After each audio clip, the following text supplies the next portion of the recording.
An NTTV special report, UNTPrez Talks with Dr. Neil Smatresk. Hello, everyone, and welcome to UNTPrez Talks, a special show here on NTTV where we have a conversation with UNT President Neil Smatresk about everything UNT. I'm Michaela Goose, and I would like to apologize in advance for any lagging or delays that I might be having.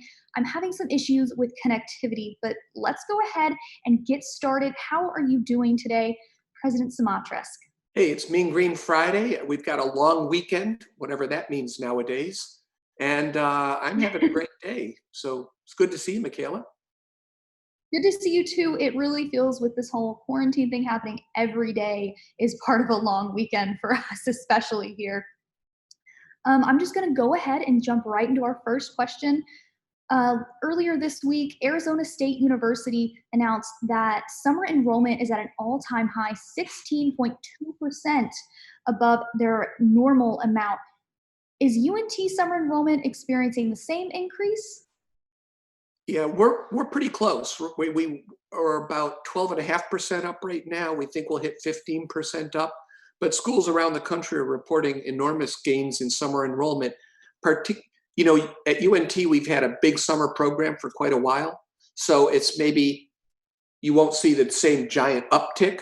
But in a lot of places that didn't have big summer programs, they're seeing maybe, if they were small programs, a doubling of size. So we think students who can't work and are potentially and have the means are going ahead and getting a chance to get ahead in their education. So we're going to have a much better four-year graduation rate, I think, in the near future. And why do you think that is? Just because people aren't being able to go to work and they're having more time on their hands? Yeah, I believe that's it. If you have to shelter in place, you might as well learn in place. So we're looking forward to seeing that continue on in the fall as well. That's amazing. Moving ahead, yesterday, Senator Lamar Alexander said the key to colleges and universities reopening in the fall is testing and vaccines. He said as well that he is confident that colleges would have sufficient testing by this summer to enable them to quarantine students and any of their staff who are either infected or potentially exposed. Do you have any comments on that, or can you tell us any ideas that UNT has to help accomplish these things? Yeah, we have some limited testing capability right now, but we're trying to buy 2 more Cepheid machines, which is the PCR analyzer that allows you to do the testing. Those are going to be used by our chief medical officer, and they're CLIO certified.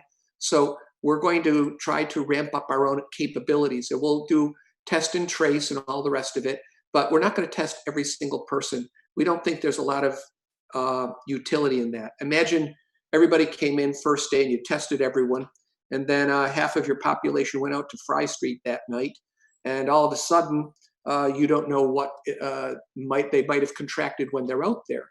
So the first thing I want to emphasize is we think a statistically sound, epidemiologically satisfying approach is the way to go, with random sampling through the high-risk areas, athletics, residence halls, frontline employees, et cetera, et cetera. If we see a deviation from the baseline, then we go into a more intensified monitoring program. And I think a lot of schools around the country are going to move towards that type of testing. Of course, anytime someone reports symptoms, we'll have a wing of our residence halls ready for people to self-quarantine and make sure that they have the capability to continue learning in place. So we think we're ready for it. We just hope that things don't get bad. The other good thing we have working for us is, of course, college-age populations are fairly robust and experience more reduced symptoms from the COVID virus than folks my age do. So with a little luck, we'll be in good shape by the time fall hits. And I really hope we are going to be in that good shape. But going back a little bit to the beginning of your answer, how are y'all going to decide the randomized testing that you just said that you are going to be doing? Well, we have epidemiologists. How are you going to pick the students at random? We have epidemiologists on staff, people whose business it is to understand how to statistically design a testing pattern and a protocol. They're working on it with some of our statisticians. and it'll get approved through our medical officers. We'll probably float it by the folks at the UNT Health Science Center. And I mean, you can imagine, I don't know exactly how it'll work, but I can imagine, we'll test 40 people in a dorm once a week, and it'll be random. And, someone said, well, what if someone doesn't want to get tested? And I would say, first, I think most people wouldn't mind being tested. It doesn't bother me. But if they don't, we'll just go on to the next random number. So, we could work it out. Okay. That sounds amazing. That sounds like a really good way to make sure that we know exactly what's going on, exactly who has it, and testing all of our population at UNT. On to the next question. Back to life on campus. What is that going to look like when we return? If you have any inkling so far, will there be mandatory masks and social distancing? Will the restaurants be open again? Do you have any idea what it's going to be like in the fall if we are able to return? Let's see. Yes, yes, and yes. Next question. No, that was a joke. Okay. Yes, we'll have fewer students on campus because the big classes are going to stay online or be remotely delivered. I mean, the really big classes, because we can't socially distance 200 people. We will be having freshmen who are able to have classes because they need that inculcation into the college learning experience. And that's important for them to form networks.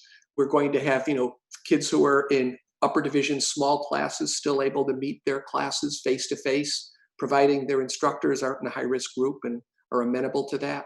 We'll have dining services will be open, but since we expect, I would guess maybe a third to less than a half of the normal students' flow will be on campus at any given moment. We've got really cool signage. For example, when you go into a store now, they have the little signs about where you're supposed to stand. Well, ours are scrappy feet. Yes. So instead of happy feet. And the arrows down the aisles. That's right. And so we'll have recommended, traffic flow patterns in public places. We will be masking if we're closer than 6 feet apart. We will be asking everyone to be socially responsible and care about everyone else. It's not, people may make a decision for their own health. They shouldn't make a decision for everyone else's health. So we think that respect, courtesy, and social responsibility are going to be the key messages. And we're going to make everyone take a safety learning program, a short bridge, what's called a bridge learning program. Students, faculty, and staff will all have to take it to try to understand what our responsibility is to each other. The masks is UNT going to be providing masks similar to how New York is giving out free masks to people who aren't able to get them themselves? We'll have, for example, if a student forgets a mask and has to go to a classroom and they're sitting, say, every other seat or every third seat or something like that, and they forget their mask, we'll have masks available for those situations. We'll give masks, we're buying in bulk, so we'll be able to give masks to employees. And I'm not sure how it's going to work with students yet. I assume that we're going to give them a mask, but I mean, we're not going to give them 100 masks. So people will have to periodically wash and rinse them according to whatever protocols they have. But I expect that I'll bet you have a mask, and most of us who go out in public have masks. There's a funny thing I want to mention. Everybody thinks that, testing extensively and trying to guarantee safety of the students on our campus is an ironclad commitment that we have to make. And we want to make it. But our students don't just live in residence halls, and they don't just come to classrooms. Some of them will be working. Some of our students will be out shopping or going to hear music at some of the local pubs. We don't live on an island, and our students aren't inmates. And so our ability to really control what happens in the broader society as Texas reopens is very limited. And that's one of the things that everyone has to understand. We can't guarantee safety. We can only be as safe as every individual chooses to extend, their safety and their health and manage themselves. So it's an interesting time. And I think people feel like we can control it, but I'm not sure that we can really control those bigger societal forces. No, I think the biggest thing we can do is everyone take care of themselves, everyone follow as many guidelines as they can. And I think that's all that we can do during this time. It's very new, very different still, but we're gonna get through it and we're gonna get used to it. Yeah. Well, that is all I have today. Thank you so much, President Smatresk. I really appreciate you giving us this time.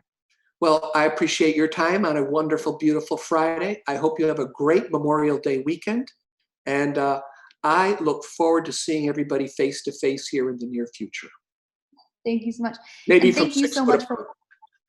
for UNTPrez Talks here on NTTV. Join us again next week. You've been watching an NTTV special report, UNTPrez Talks with Dr. Neil Smatresk.